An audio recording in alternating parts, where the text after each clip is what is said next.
Okay, so welcome to Pro Organics monthly speaker meeting. And today there are actually some people joining James Mesh on his farm. So we have some live audience for him, and then those of us signed in. So James is going to talk to us. He's the owner of oxmul Coffee Farm up outside of San Antonio. And he's going to be talking to us about coffee, growing, processing, and enjoying, and along with some of the Mayan traditions that he does on his farm there. So his saying is from the tree to the cup. So hopefully he's going to share some information with us about from start to finish. And I know from experience, it's a lot of work. But it's worth it in the end. Just a quick few things about Pro Organic Belize, kind of our meeting ground rules. If you can, everybody please stay muted because the presentation is recorded and we all know what background noise of dogs and whatever else goes on that really shows up in the recording. James, I checked with James earlier, and we used to do kind of Q&A at the end, but he said he is totally fine with anybody just raising your hand via the hand raise option. And he'll call on you and you can ask your question anytime during his presentation instead of waiting till the end. So just a little bit about Pro Organic. You can go to our Facebook page for details or a Facebook group for discussion.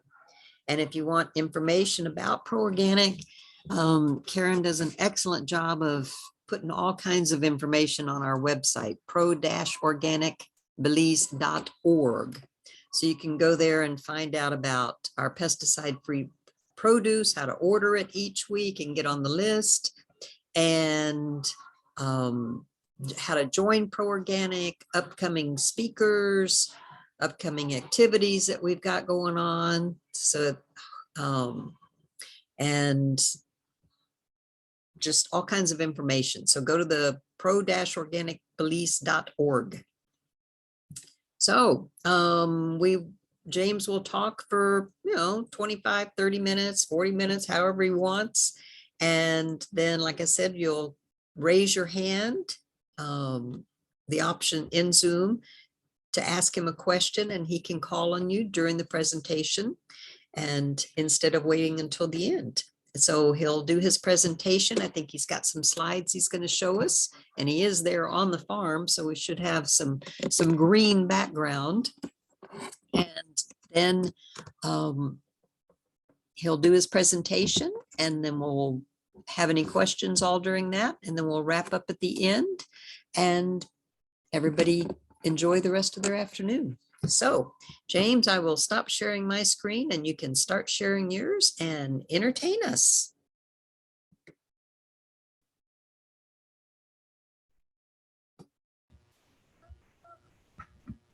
Great. Good afternoon.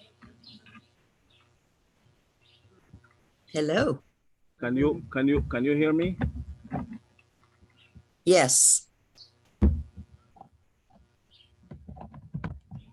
Perfect. Good afternoon.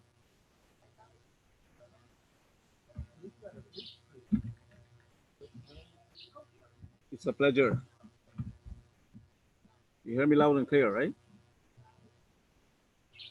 Great. Good afternoon. My name is James Mesh. I am from the most beautiful village in Belize, San Antonio village in the Cayo district. And, it's great, and thank you for giving me this opportunity to share some information, experience of work at the farm, and some of the cool things that we've been doing, and the crazy idea of starting coffee at the farm in Belize, right? And so I'm going to share my screen so I can share some more information with you, all right?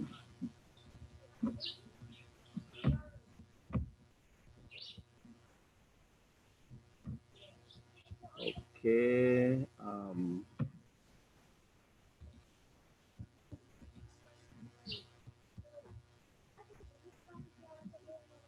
Wait, you can see my screen now, right? Excellent. So when you visit us in San Antonio village in the Cayo district, this is the great view that you will have at the farm. You're looking on the screen, right? This is a great view. The view you're looking at back on the background there, the mountain range is part of a national park, which is called the Eligio Pantin National Park, which is managed by the community of San Antonio. And so I'm going to talk to you a bit general about the farm and also, a bit of what we've been doing about coffee. And of course, as it was mentioned by Mary, that if you have any questions, please feel free to ask. All right. So first of all, I want to talk a bit about the culture, the tradition, in general. Okay. San Antonio Village is one of the only Yucatec Mayan speaking community in Western Belize. And so at the farm I live at, it's a family farm. When I say a family farm is the family living, which is my parents, my brothers, my niece, my nephews. We have 10 families living at the farm here. And we still speak the Mayan language, which is Yucatec Mayan. That's our first language at the farm and in the community, of course, of San Antonio. And, the land of the farm is being kept in the family for generations now, so it's being passed on. And traditional farming is what we do. We do a little of the different farming crops. We do corn, we do beans, we do peanuts, we do vegetables, we do ground crops, we do fruit trees. Um, the we work with what we call the agricultural calendar. Agricultural calendar. We're talking about the the phases of the moon. The daylight timing. We're looking at the wind. So we look at all of that when it comes to the traditional farming. And one of the other great things we do at the farm on a daily basis is traditional medicine. We still practice that, which is part of our culture and our tradition. Um, that's what we use every day. And of course, we were raised and we still do drink the traditional drinks in Mayan culture. Corn is staple. There is even the belief in the Mayan history that this generation is made out of corn. So we were raised with corn, as in the younger generation. When I was a child, we used to roast corn. We used to grind the roasted corn, and that was our drink. You know, we used to make, of course, tea from allspice, lemongrass tea, and another, natural teas from the forest. So at the farm here, we produce 75% of what we consume. And the land we live on, it's being distributed in the area of work. We farm 10 acres with different crops. We have an area, for housing development where the family lives, which is full with fruit trees. And then we have an area we call it the conservation area, which is a forestry area, which is used, for different native um, things that we need. For example, traditional medicine, material for construction, some fruits from the forest, firewood. All of that actually comes from the conservation area, which is a forested area, of course, apart from, clean air and water. At the farm here, we get about 100 inches of rainfall annually. Um, One of the cool things that we actually have been trying our best to promote is the Mayan writing. That you talk about Mayan culture, the Mayan history. It's the Mayans were actually very advanced. So one of the things that we, apart from farming, apart from the traditional medicine, we also look at the Mayan writing, which is glyphs. What you see on your screen there is an example. Um, of some of the writing, we have here at the farm. Actually, these glyphs you're looking at is on our sheller. So promoting the Mayan writing is also important for us. At the farm, we're 100% on solar power. We're totally disconnected from the main grid. We harvest rainwater, and of course, we were connected from the community's water system as well. In the past, we've thought about family business, um, and of course, for us here as a family to kickstart a business, we thought about many different things. Um, the main idea of starting a business was we were thinking about a retirement plan, right? And so we made a list. So we thought about a list of things we thought that probably we can put in place to start a business. We thought about a grocery store, of course. We thought about a vegetable shop. We thought about a motorcycle, repair shop. We thought about a tacos style. We thought about a gift shop. We thought about coffee business. And, we even thought about a cool thing. We said James marijuana candies legally, right? Legally. So we thought about different things when we were thinking about starting a family business. And but we did not only think about starting a business, um, just what a normal, regular business to generate income. We thought about different things. We thought that we wanted to do something that is unique. We didn't want to compete against our neighbors, against our own villagers. We wanted to do something that would contribute towards good practices, like that would contribute towards the conservation of the forest. Something that would contribute towards agroforestry, agrobiodiversity practices, something that can contribute back to the community, to the family, to the farmers, apart from generating income. So we thought about different things, and so with that probably coffee was a good thing to do, because we were doing some coffee plants. And so now the idea came, we kind of like landed and decided to do coffee when I had the opportunity to visit Costa Rica in 2005. Visited Costa Rica, visited farms. People lived just like us here at the farm, and they had almost everything we have here at the farm, plus coffee. They had coffee in their backyard. They harvested their coffee, they processed their coffee. Man, and that was like the best coffee that you can ever taste, going from our backyard. So I said, all right, this is missing at the farm.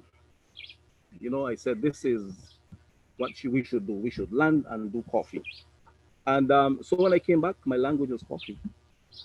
I started talking to people and I said, man, I want to try coffee. And people said, James, don't waste your time. It's a crazy idea. Coffee does not go in Belize. I said, but we're neighbors with Guatemala, we're neighbors with Mexico, and they grow coffee. They have good coffee. Why not Belize? People said, we don't have the altitude, we don't have the correct climate for it. And but I said, I'm going to try and see what happens. And so we decided as a family to do the trial for the farm with 3 plants. And we kickstarted with 3 plants, and when we started that, we planted them, and 2.5 years later, they started blooming, and boom, coffee.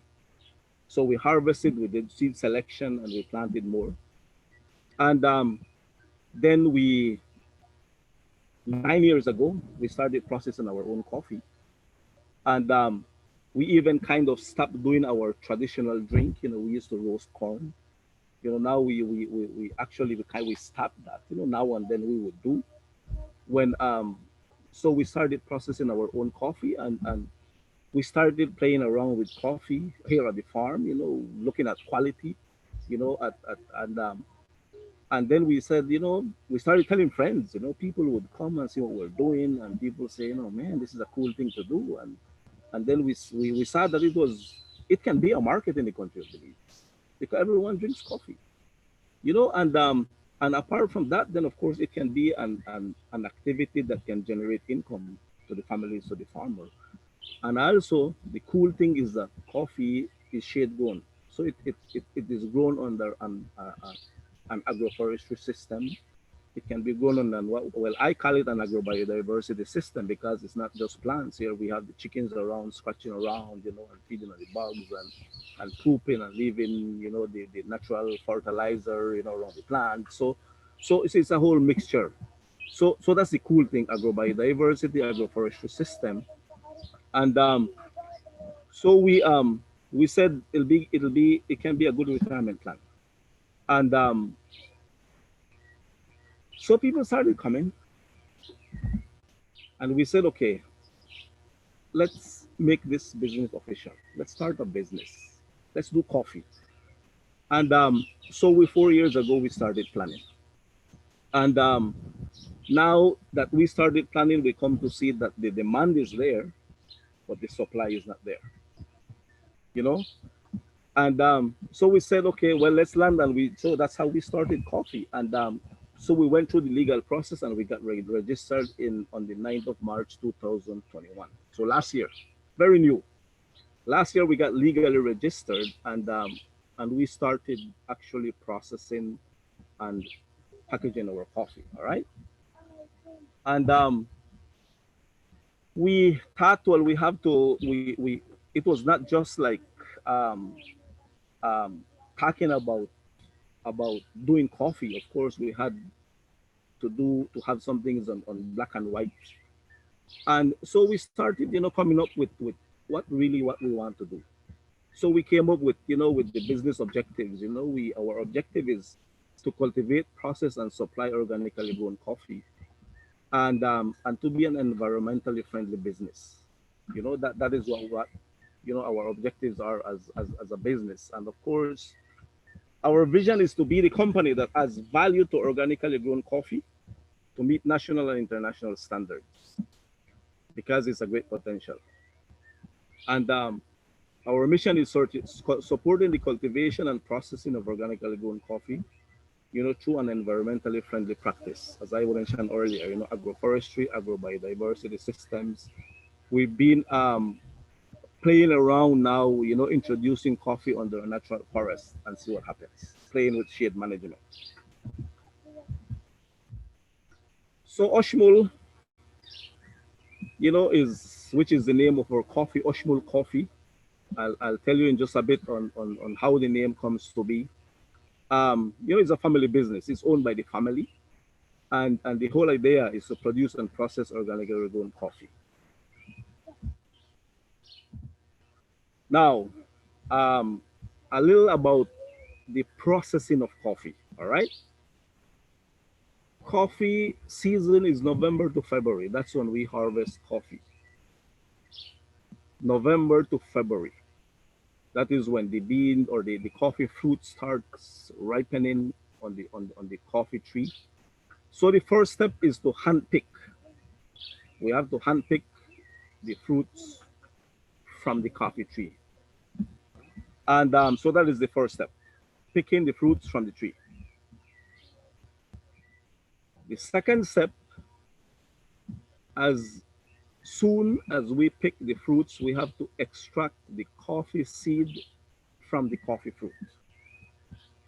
And it has to be done when the fruit is as fresh as possible. And of course, the coffee fruit tastes good, it's sweet, you know. And so the second step is to extract the seed from the coffee fruit. After we extract the seed from the coffee fruit, it goes to the sun to dry, you know. And so we dry in the sun, depends on the sun, 2-3 days of sun, then the seed is dry. That's step 3. Step 4, we have to shell the coffee seeds when they're dry. When the seeds are dry, it brings a little shell around it that has to come off to get to the coffee bean. So that's the 4th step, all right? Shelling the coffee seed to get the coffee bean.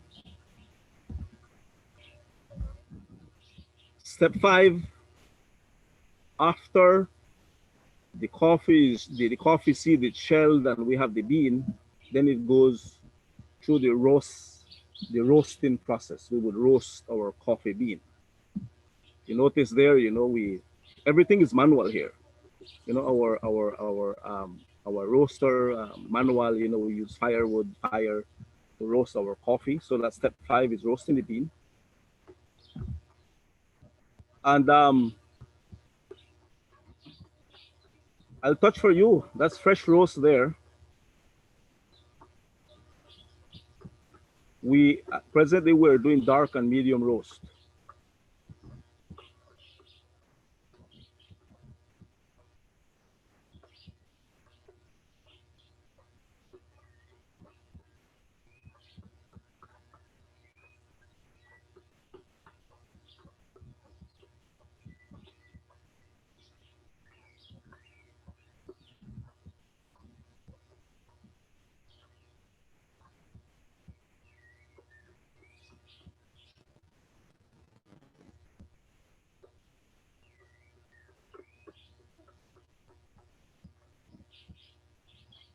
Okay, I think there's a question, right? Yes, I was wondering how long you roast them for and what do you roast them in? Okay, Do you have like a special? The roasting depends on what roast we're looking at. On the roasting we do, dark roast goes for about hour and a half. Medium roast goes for about hour 15 minutes. Tell you that 10-15 minutes difference in roasting coffee will give you a totally different taste. So hour 15, hour 30, depends on the fire. Approximated that's the timing. And our roaster is manual. We actually use a propane tank. Let me see if I can go back a bit. We have a propane tank that we made adaptations to it, and we'll handle, and that's what we use. I mean, as our roaster. There you are. Can you see in the picture?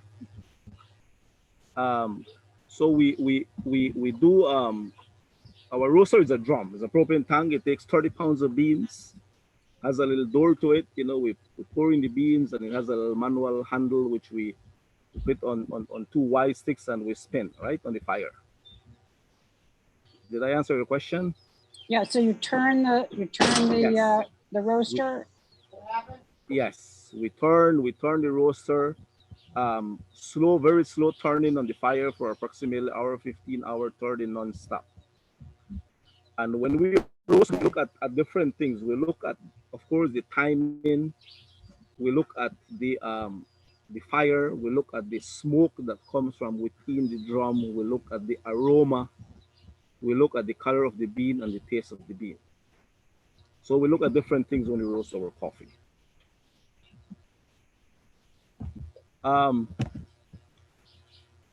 So step 6, after we roast, then we have to grind.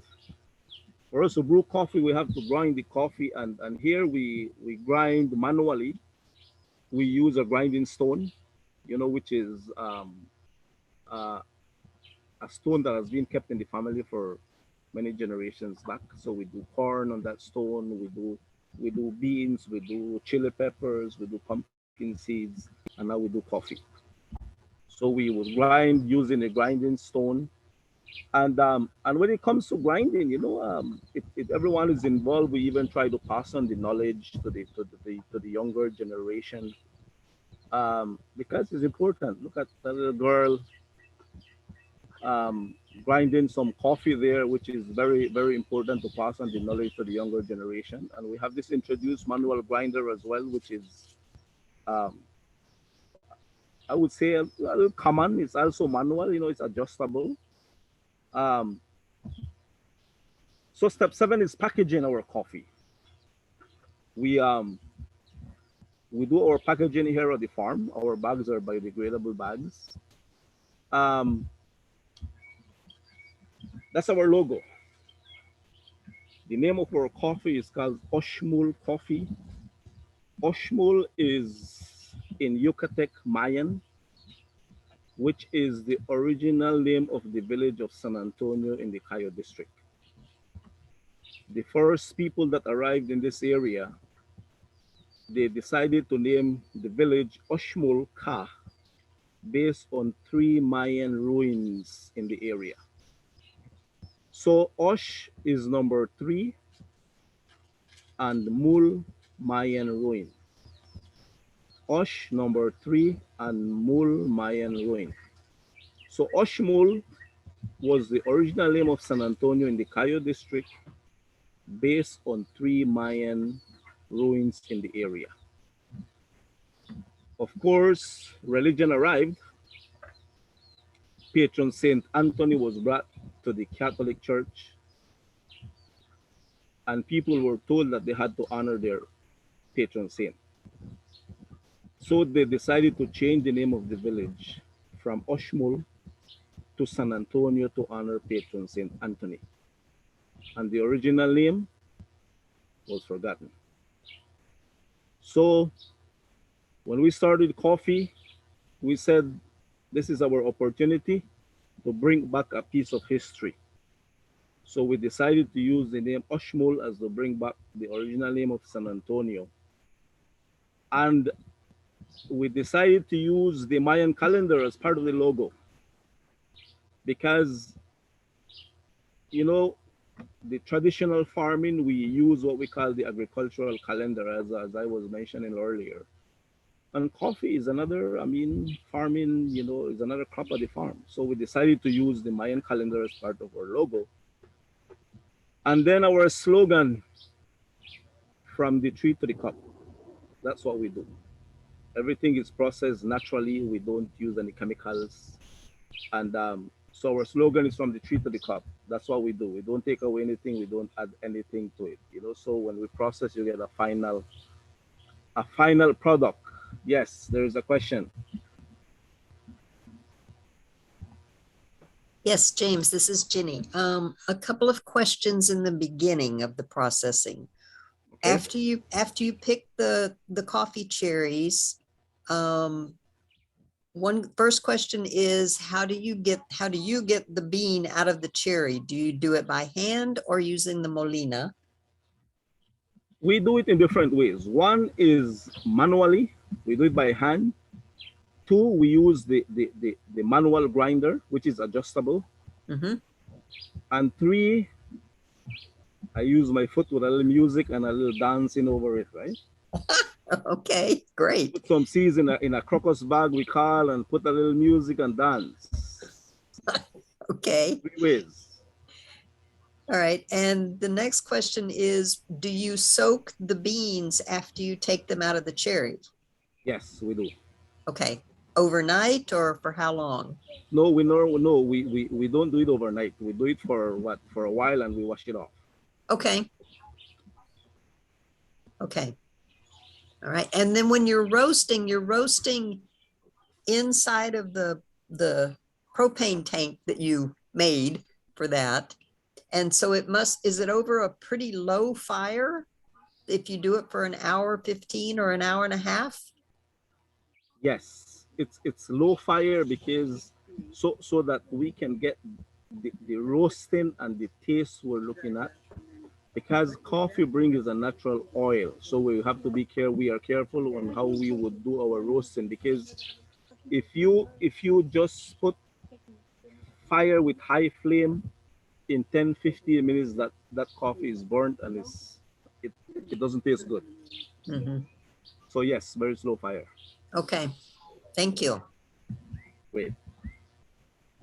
So this is our package. On the front part, we have, the logo, the name Oshmul, the slogan from the tree to the cup. And on the other side of the package, we have a story on how the name comes to be, which I just told you, the original name of San Antonio. So it's a piece of history brought back. So we have a story on how the name comes to be. And of course, after roasting and after grinding, we have to drink coffee, right? So this is how we prepare our coffee. Straight on the fire heart, boiling water, a little strainer with a certain measurement, drop it into boiling water, let it boil, and then we have our coffee to drink. That's how we prepare our coffee. There is nothing that you plug on the wall and hit a switch. Everything is manual here. Mm-hmm. All right, so we're looking at a 5-year plan. One of the move we're doing is that um, we're looking at an organic certification, which is another value added to the product. We're looking at nursery. We're looking at a nursery of 15,000 plants, hopefully by the end of this year. You know, and that's because production needs to increase. As I was mentioning earlier, is the potential in the country of Belize, and of course, we can produce coffee in Belize, and it's an additional, you know, activity that can generate income to the farmer under a good practice.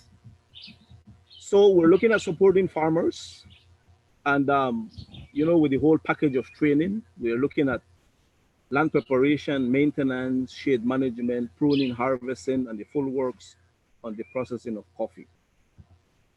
We're looking at, of course, equipments.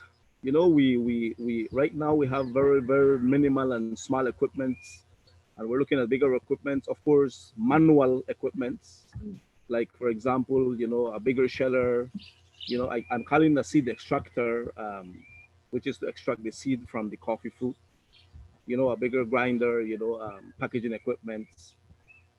And of course, we're looking at infrastructure, you know, a building specifically for processing. At the moment, everything happens, you know, in my house with the family, which is pretty cool, you know.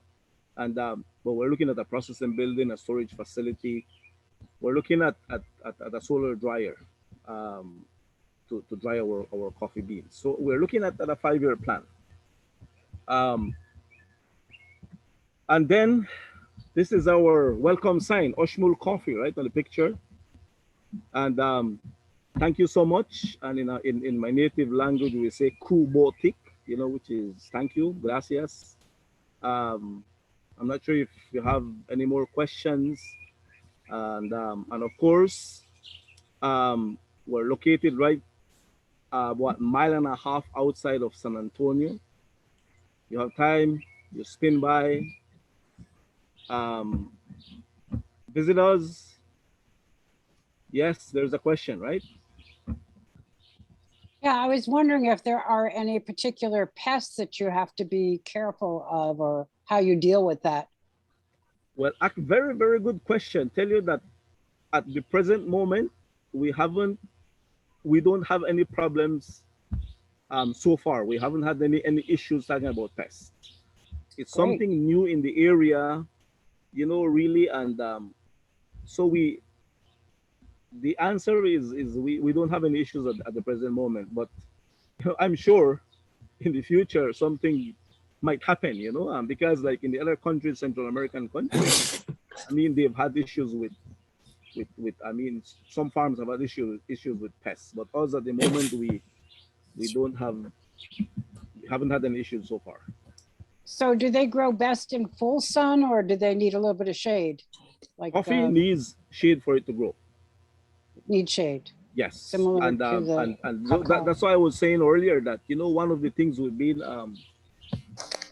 playing around with at the farm here is shade management, because I mean, coffee is new for us in the area. I mean, it's a tryout we decided to do, you know, and so we've been everything we've been doing so far is, you know, is basically, you know, trying out things. So shade management is one, and we started growing our coffee under fruit trees.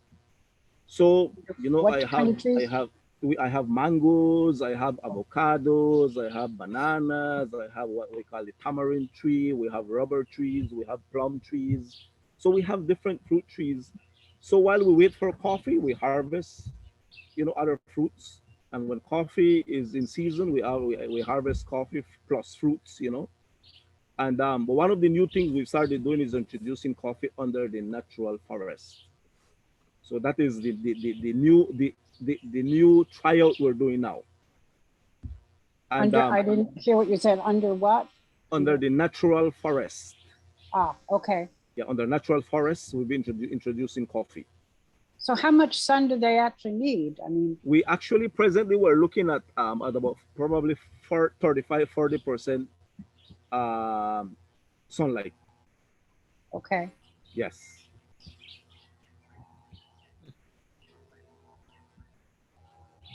And how about water?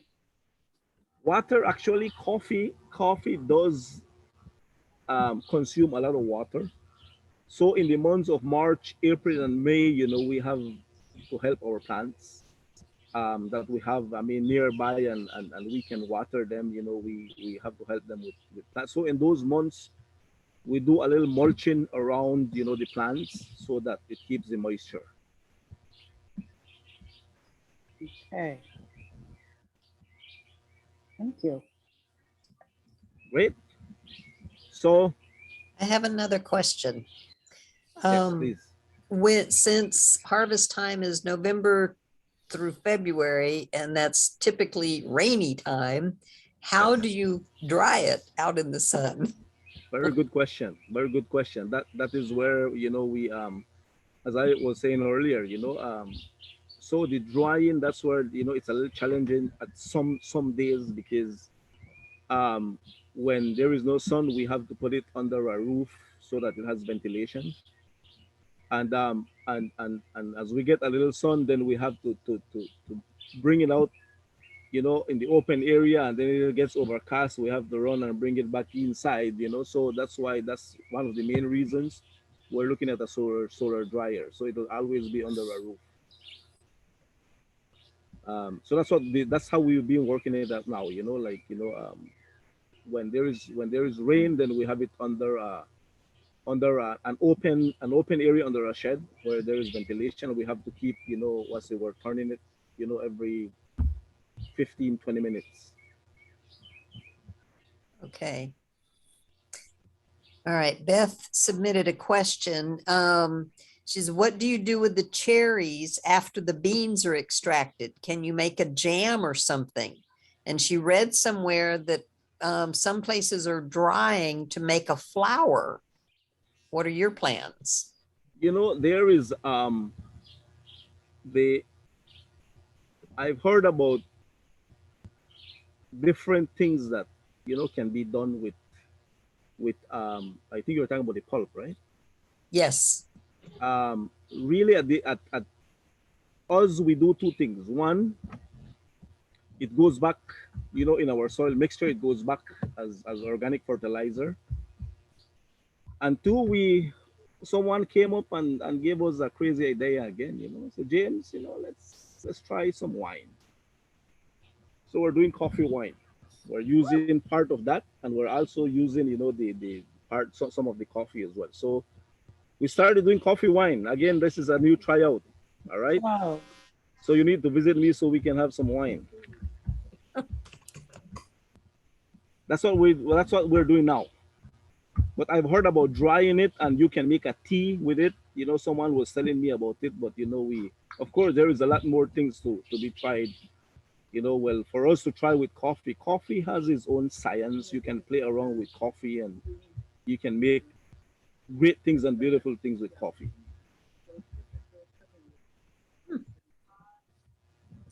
I see Karen has another question. Oh, I did, but I forgot it. I don't remember what it was. Okay, Dottie submitted a question that who are you seeking organic certification from? That's a very good question. I'm looking at recommendations as we speak.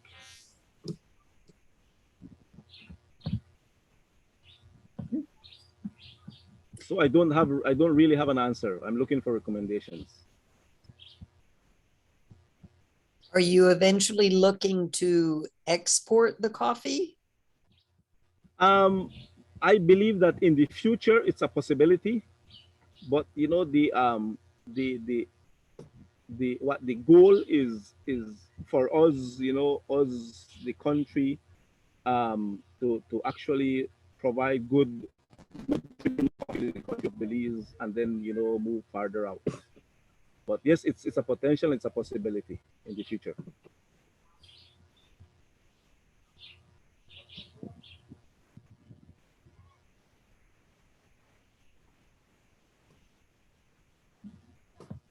So where is your coffee available in Belmopan, for example? Actually, as we speak now, there is only two ways to get our coffee.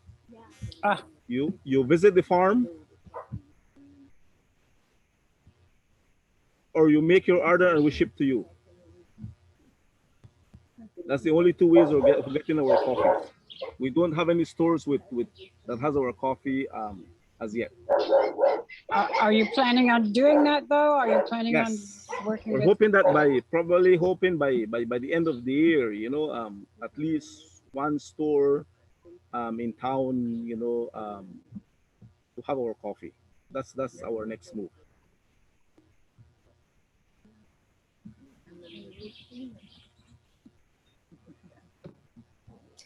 Do you grow any of the yellow coffee cherries, or is it Yes, all red? we do both. We do both. We have the yellow and the red. And when you pick them, do you mix them when you roast it? No, we don't. You We don't? do it separate. Okay.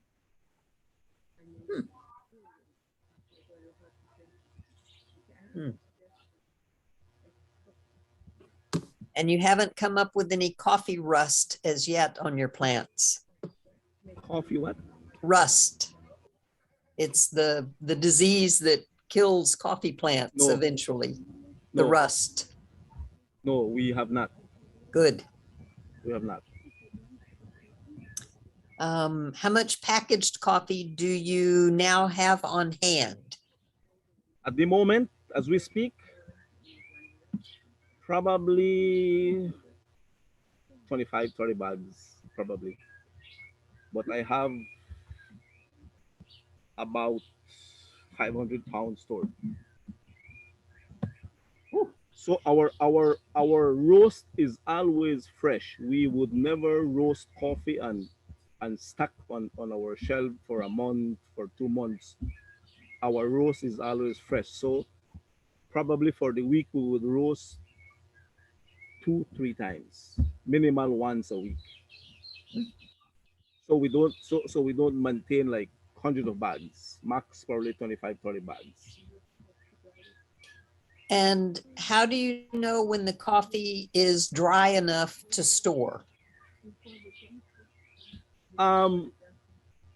We actually look at the the shell, because as I was mentioning earlier, the coffee um, bean is covered by a shell. Mhm. So when it is dry, the shell is easy to come off. When it is not dry, the shell would not come off. Oh, okay. Yeah. And how much does a bag of your coffee cost? We have two size bags. We have our 12-ounce bags for 18 Belize and 8-ounce bags for 10 Belize dollars. So it's 18 and 10. Okay. And let's see.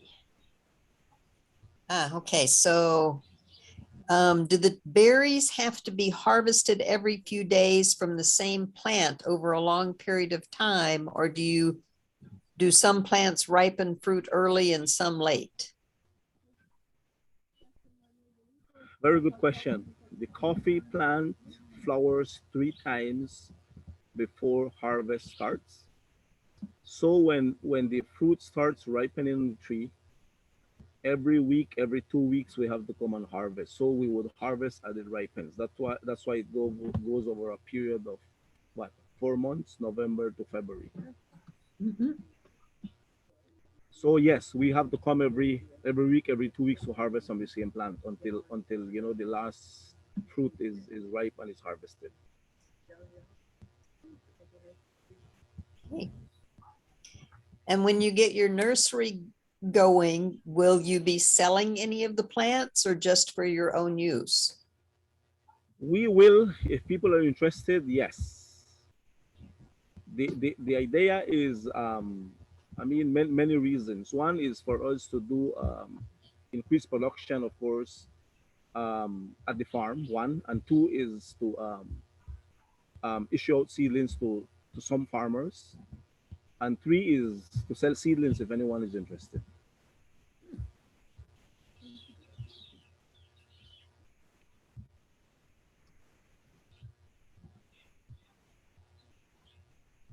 Great.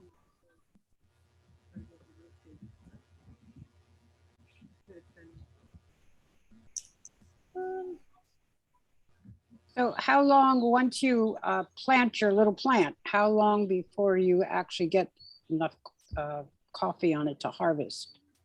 From setting a seed for germination to first harvest is 3 years. 3 years. Yes, Okay. 3 years.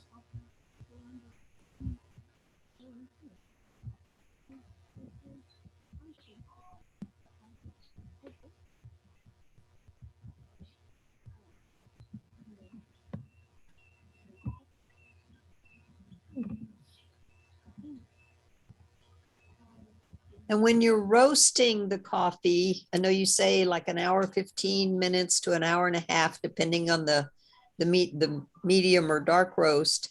And you also said that you go by smell. Yes, we look at aroma. We look at different things. We look at, of course, the timing, you know, on we have the coffee on the fire. We look at the fire, of course. We look at the aroma. We look at the color of the bean, the taste of the bean. So we look at different things, yes.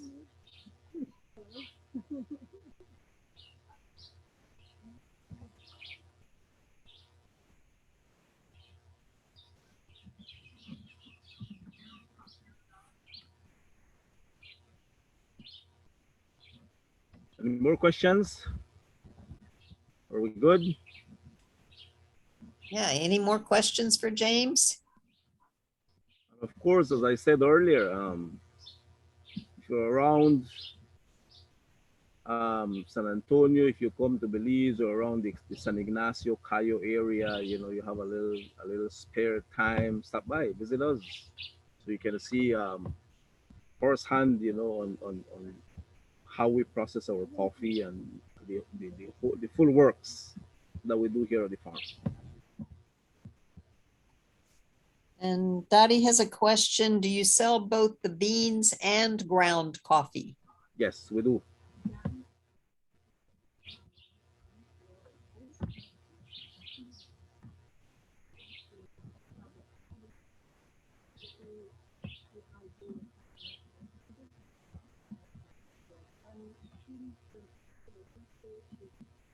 Okay, any more questions from anyone?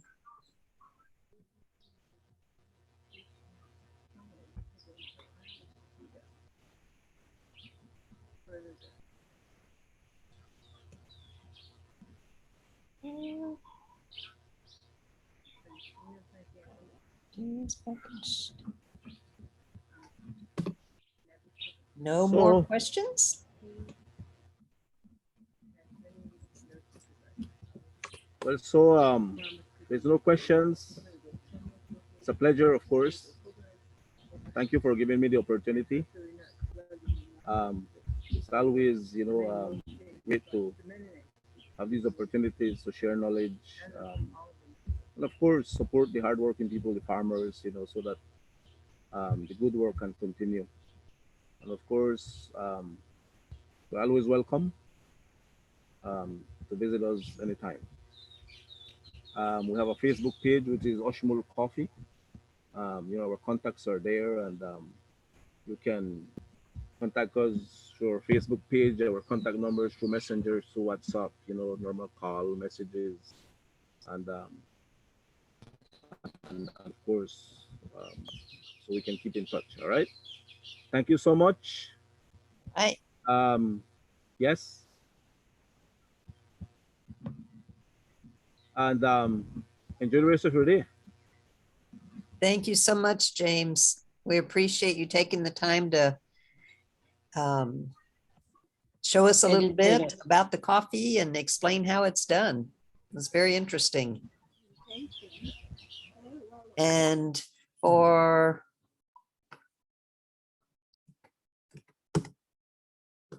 Pro Organic, our next meeting will be June 21st, 3 o'clock until around 4:35 for our monthly business meeting. All of our members are welcome to join via Zoom and can go send us an email about joining Pro Organic, proorganicbelize@gmail.com. Also, you can send an email asking about the pesticide-free produce, And our next speaker will be July 2nd. And it will be Jim Rabone and Libby Vidrine about their herbs and spices for culinary and healing. So should be also another interesting talk. So everybody enjoy the rest of your afternoon and thank you for joining us.